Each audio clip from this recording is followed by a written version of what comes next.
Alright guys, welcome back to Sherman Productions. And I have a pretty big project. So, remember this record player? Well, I plan on fixing it up and selling it for around $100 on Facebook Marketplace. Or more if I throw something in there.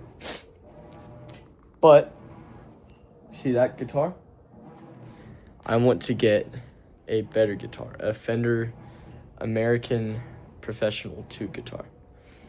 That'll take a lot of time to save up the money for. It's not going to be quick.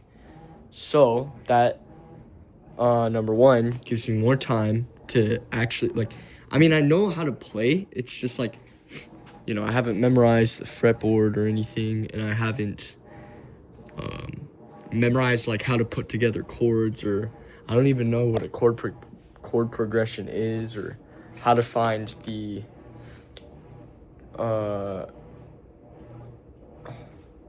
chord tone note on a chord. I don't know all of that stuff, and so I still have a long ways to go, and it's not really an ending journey, but yeah. So in the time that it takes for me to save up for that guitar, I will probably have learned all of that stuff. And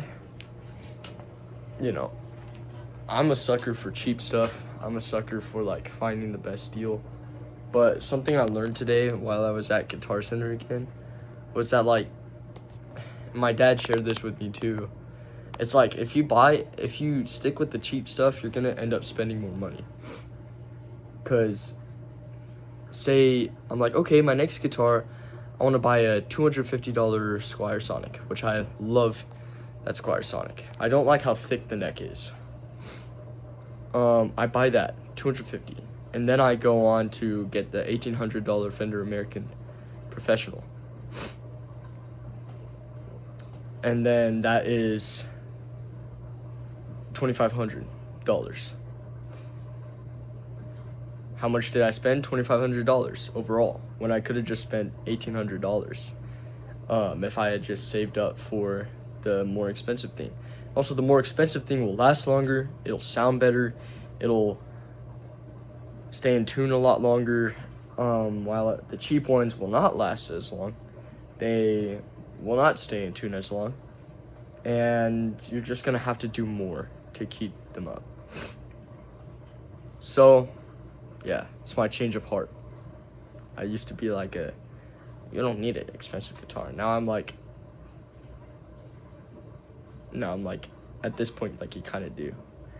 If you're a beginner, or you're a person thinking of gifting someone a guitar, of course, get them a cheaper guitar, but please don't get them one that's 100. I'd go for a Squier Sonic or a Squier Affinity, or all that, instead of just a Squier Debut. If you're looking at that, I don't know much about other brands, so I'm sorry. Anyways, so that's my project. I'm going to be selling things on Marketplace, possibly buying and flipping things to save up for this guitar. I am very excited. So I'll keep y'all posted.